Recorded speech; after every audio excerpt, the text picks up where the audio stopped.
America in 1607, before the idea of a nation. In the year 1607, the place that would one day become the United States did not exist. There was no nation, no constitution, no shared identity called American. What existed instead was uncertainty, a vast continent largely unknown to Europeans. Hundreds of indigenous societies with their own political systems, economies, and cultures, and a small group of English settlers arriving with fragile hopes, limited supplies, and no clear understanding of what awaited them. The story of 1607 is often simplified. It is presented as the beginning of America, the first step toward freedom, democracy, and self-rule.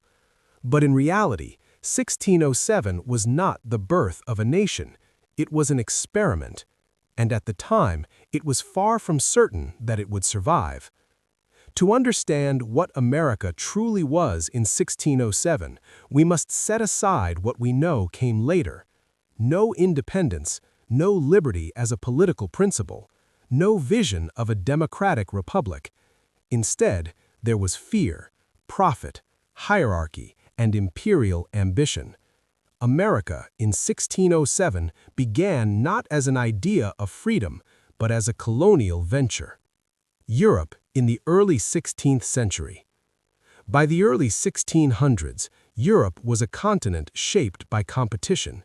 Empires were expanding, trade routes were transforming global wealth, and power was increasingly measured by overseas possessions. Spain had already established a vast empire in the Americas. France was exploring and settling parts of North America. England, by comparison, was late. This delay mattered. England lacked Spain's access to gold and silver.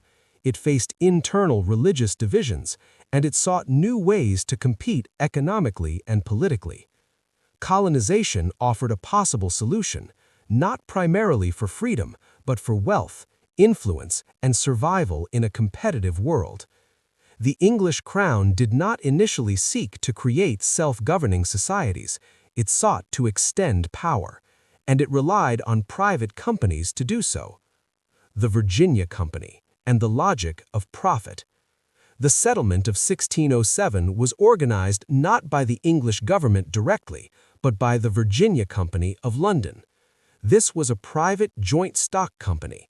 Its purpose was not democracy, it was profit. Investors expected returns. The crown expected loyalty and expansion of English influence. The settlers were expected to produce value. This structure shaped everything that followed. The people sent to North America were not pioneers in the romantic sense. They were employees, laborers, and adventurers operating under strict authority. They did not travel as families seeking permanent homes. Many were young men. Many lacked agricultural experience. Some expected quick wealth rather than long-term settlement. The colony was not designed to be self-sufficient. It was designed to extract value. Arrival at Jamestown. In May 1607, approximately 104 English settlers arrived at what they would name Jamestown. They chose the location for strategic reasons. It was defensible, accessible by ship, protected from immediate Spanish attack. But it was a poor choice for survival. The land was swampy, the water was brackish, disease spread quickly, food production was limited, supplies were inadequate, leadership was divided. The settlers were unprepared for the environment. They were also unprepared for the people already living there. Indigenous America in 1607. Long before the English arrived, North America was already inhabited. In the regions surrounding Jamestown lived the Powhatan Confederacy. This was not a primitive or disorganized society. It was a complex political alliance, composed of multiple tribes, led by a central authority. They farmed, they traded, they governed territory. To them, the English were not founders, they were newcomers and potentially a threat. Early interactions were shaped by misunderstanding. The English often viewed indigenous societies as obstacles or resources. The Powhatan people viewed the English as a small, vulnerable group whose intentions were unclear. Neither side fully understood the other. Hierarchy, not freedom. It is important to be precise.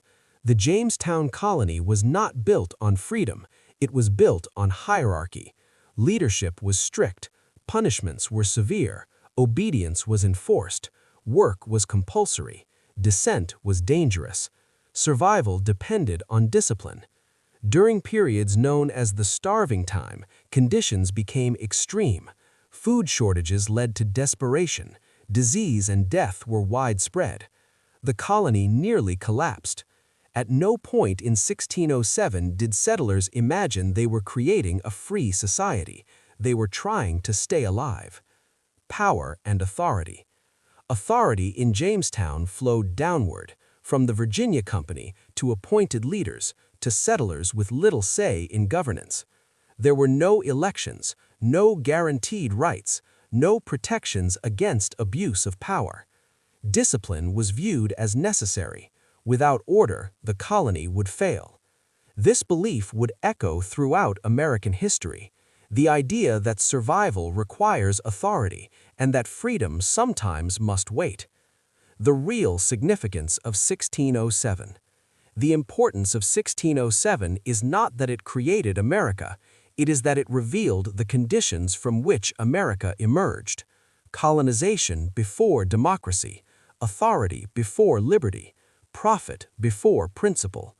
The tension between freedom and order did not begin with independence, it began here, in a fragile settlement where survival mattered more than ideals. In a system where power was concentrated, not shared, in a place where the future was uncertain. Jamestown survived, barely, and from that survival something unexpected would eventually grow. But in 1607, that future was invisible. America was not an idea, it was a gamble. The survival of Jamestown was never guaranteed. In fact, failure was the more likely outcome. Within months of arrival at Jamestown, disease spread rapidly: malaria, dysentery, typhoid. The environment proved hostile. Fresh water was scarce. The soil was poorly suited for immediate farming. Summer heat weakened already malnourished bodies. By the winter of 1607, death had become common. By the end of the first year, more than half of the settlers were gone.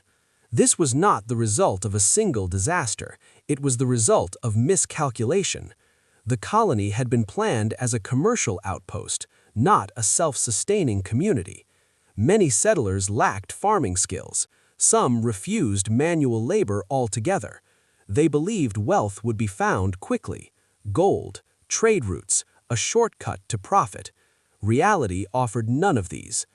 Order as a tool of survival.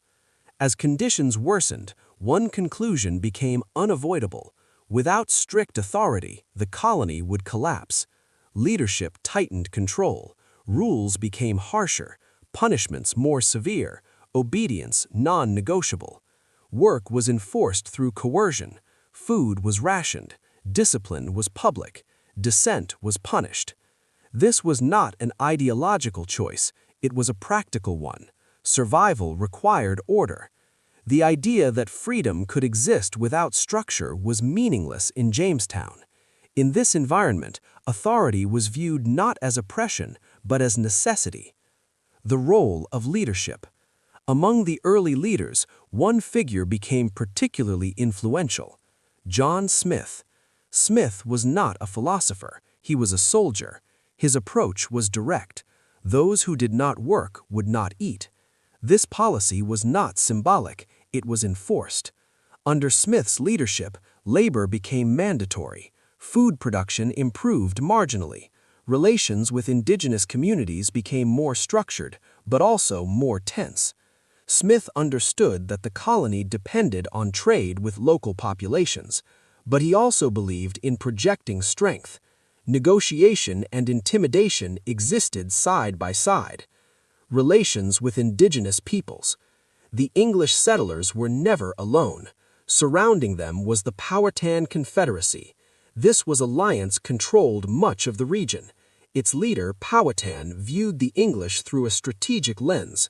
At first, the settlers were tolerated.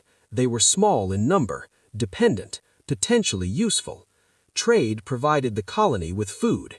In exchange, the English offered metal tools and weapons. But this relationship was unstable.